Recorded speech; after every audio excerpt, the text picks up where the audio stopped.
తాకట్లో ఉన్న మీ బంగారాన్ని విడిపించి ఆ రోజు ఆన్లైన్ రేటుకి కొంటాం. Sharma gold company. వాసవి మాతాకి, వాసవి మాతాకి. వేదికమైన పెద్దలు భరత్ గారికి, నారాయణ గారికి, శ్రావణన్నకి, శ్రీనివాస్ అన్నకి, సోమశెట్టి గారికి, ఆర్య వైశ్య కార్పొరేషన్ చైర్పర్సన్ దొంది రాకేష్ గారికి, అదేవిధంగా ప్రకాశాత్ సుబ్బారావు గారికి, కేపీసీ అనిల్ గారికి, డబుల్ హాత్ శ్యామ్ గారికి, పి కృష్ణప్రసాద్ గారికి, మస్తాన్ రావు గారికి, యేసు గంగాధర్ గారికి, రామకృష్ణ గారికి, వాసుదేవరావు గారికి, ఈ సమావేశానికి పెద్ద ఎత్తున విచ్చేసిన ఆర్య వైశ్య సోదరులందరికీ పేరు పేరున నా హృదయపూర్వక నమస్కారాలు.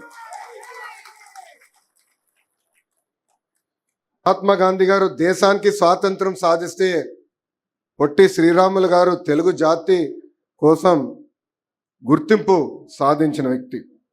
గాంధీ తాత గారిని మనం ఫాదర్ ఆఫ్ నేషన్ అంటే పొట్టి శ్రీరాములు గారు ఫాదర్ ఆఫ్ లింగ్విస్టిక్ స్టేట్స్ అంటారు. కొన్ని దీపాలు వెలుతురిస్తాయి, కానీ కొన్ని దీపాలు దారి చూపిస్తాయి. ప్రాణ త్యాగాలు చేసి కోట్లాది మంది తెలుగు ప్రజల కోసం దారి చూపించిన దీపం పొట్టి శ్రీరాములు గారు. ఈరోజు ఆయన 58 అడుగుల విగ్రహం ఏర్పాటు కోసం మనందరం శంకుస్థాపన చేసినాక వచ్చాం.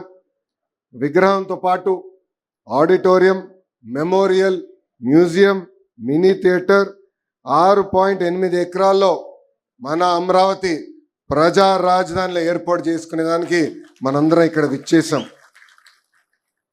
రాకేష్ గారితో మాట్లాడుతున్నప్పుడు ఆయన అన్నాడు, నేను ఇచ్చిన టార్గెట్ అంటే ఆయన టార్గెట్ ఇచ్చుకున్నారు, కేవలం విగ్రహం ఏర్పాటు చేస్తామని. అది కుదరదు రాకేష్, కావాలంటే ఇంకొక 6-8 నెలలు ఎక్కువ టైం తీసుకోండి, కానీ మొత్తం ప్రాజెక్ట్ పూర్తి చేసే బాధ్యత మనం తీసుకోవాలని ఈ సభాముఖంగా ఆయన కోరుతున్నాం. 58 అడుగుల విగ్రహం ఎందుకని మనందరం అనుకోవచ్చు. దాని వెనకాల ఒక చరిత్ర అనేది ఉంది. పొట్టి శ్రీరాములు గారు భాష ప్రయుక్త రాష్ట్రాల ఏర్పాటు కోసం 58 రోజులు ఆమరణ నిరాహార దీక్ష చేసిన వారు. ఆయన ప్రాణ త్యాగాల వలనే ఆంధ్ర రాష్ట్రం అనేది ఏర్పడింది. దానితో పాటు నెహ్రూ గారు ఫజల్ అలీ కమిషన్ ఏర్పాటు చేశారు. ఆ కమిషన్ వల్ల తమిళనాడు, కేరళ, కర్ణాటక, మహారాష్ట్ర, గుజరాత్ రాష్ట్రాలు కూడా ఏర్పడినాయి. అంటే ఒక పొట్టి శ్రీరాములు గారి త్యాగం వలన ఒక ఆంధ్ర రాష్ట్రమే కాదు, భాష ప్రయుక్త రాష్ట్రాలు మన దేశంలో ఏర్పడినాయని ఒక్కసారి మనందరం గుర్తుపెట్టుకోవాలి. ఆయన అమర నిరాహార దీక్ష వలన దేశ రాజకీయాల్లోనే మార్పులు వచ్చినాయి. పొట్టి శ్రీరాములు గారు కేవలం భాష ప్రయుక్త రాష్ట్రాల కోసమే పోరాడలేదు. సమాజంలో ఏ మార్పు అయితే ఆశించారో దానికోసం అహర్నిశలు పోరాడిన వ్యక్తి. మన దళిత సోదరులు గుడిలోకి ప్రవేశం చేయాలి, ఆ అవకాశం కల్పించాలని పోరాడారు పొట్టి శ్రీరాములు గారు. అంతేకాదు వివిధ సామాజిక అంశాలపై ఆయన 5 సార్లు నిరాహార దీక్ష కూడా చేశారు. ఆయన ఏకంగా సబర్మతి ఆశ్రమానికి వెళ్ళి గాంధీ తాత గారి దగ్గర నుంచి అహింసని ఆయుధంగా తయారు చేసుకున్నారు. గాంధీ తాతనే చెప్పారు, పొట్టి శ్రీరాములు లాంటి 10 మంది ఉంటే చాలు భారతదేశానికి స్వాతంత్రం 1 సంవత్సరంలోనే వచ్చేదని.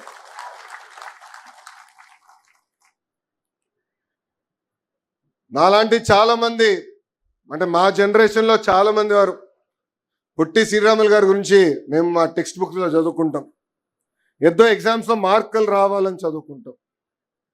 కానీ దాని వెనకాల ఎంత ఆలోచన ఉంది, ఆయన చేసిన కార్యక్రమాల వెనకాల ఎంత త్యాగం ఉందో మనందరం చూడం. మనం చాలా నేర్చుకోవాలి. నమ్మకున్న సిద్ధాంతం కోసం ఆయన జీవితం పోగొట్టుకున్న వ్యక్తి.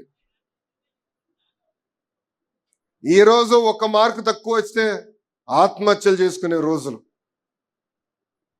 లేంటే జీవితంలో ఒక ఎదురు దెబ్బ తగిలితే కుంగిపోయే రోజు. పొట్టి శ్రీరాములు గారి దగ్గర నుంచి మనం నేర్చుకోవాల్సింది ఒక పట్టుదల, ఒక కమిట్మెంట్. ఏమైనా సాధించాలనుకుంటే మనం తొలి అడుగేస్తే సమాజం మొత్తం మనతో వస్తుంది. మనందరం ఈరోజు ఒక వీడియో చూసాం. ఆ వీడియోలో చాలా స్పష్టంగా పొట్టి శ్రీరాములు గారు దీక్ష కూర్చున్నప్పుడు చాలా మంది రాలేదు. కానీ ఎప్పుడైతే ఆయన ఆరోగ్యం క్షీణిస్తూ మొదలుపెట్టిందో 30 రోజుల నుంచి పెద్ద ఎత్తున మొత్తం ఆంధ్ర రాష్ట్రం ఆయన వెనకాల నడిచింది. చివరికి అంత్యక్రియలు కూడా ఎవరిని రానియకుండా చేస్తే ఆనాటి పెద్దవాళ్ళు వెళ్ళి చేసే పరిస్థితి. ఇన్ని దశాబ్దాలైనా ఈరోజు మనం ఆయన్ని గుర్తు చేసుకుంటున్నాం అంటే ఆయన చేసిన త్యాగమని ఈ సభాముఖం మీ అందరికి నేను తెలుపుతున్నాను. అందుకే మనం ఏ కార్యక్రమం చేసినా ఆయన ఒకసారి గుర్తు చేసుకుని చేయాలి. బయటికి అడుగుపెట్టి ఇది సాధించాలనుకున్నప్పుడు ఆయన్ని స్ఫూర్తిగా తీసుకుని మనం అనుకుంది సాధించాలని ఈ సభాముఖంగా మిమ్మల్ని అందరినీ నేను కోరుకుంటున్నాను. అంతేకాదు,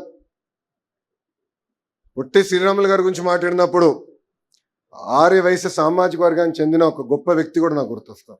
ఆయనే మన రోసయ్య తాత గారు. రోసయ్య తాత ఎప్పుడైతే గవర్నర్ అయ్యారో కనీసం సంవత్సరానికి ఒకసారి ఆయనతో మాట్లాడేవాడు. తాతయ్యకి నేను చెప్పాను, తాతయ్య రాజకీయాల్లో లేని లోటు, ఈరోజు మీరు రాజకీయాలు లేరు, ఆ లోటు మాకు తెలుస్తుంది. రాజకీయాలు మారిపోయినాయి. మిమ్మల్ని చూసి పెరిగిన వాడిని, మీరు ఎట్లయితే అసెంబ్లీలో పోరాడారో అదేవిధంగా రాజశేఖర రెడ్డి గారికి చంద్రబాబు నాయుడు గారి మధ్యలో యుద్ధం జరుగుతుందంటే ఒక్క మాటతో అది చల్లబరిచేవారే. అది మీ గొప్పతనం. అది ఈరోజు రాజకీయాల్లో లేకుండా పోయిందని కూడా నేను చెప్తాను జరిగింది. ఇట్లా చాలా మంది రాష్ట్రం కోసం పనిచేసిన వారు, వాళ్ళందరినీ మనం గుర్తు చేసుకోవాల్సిన అవసరం ఉంది.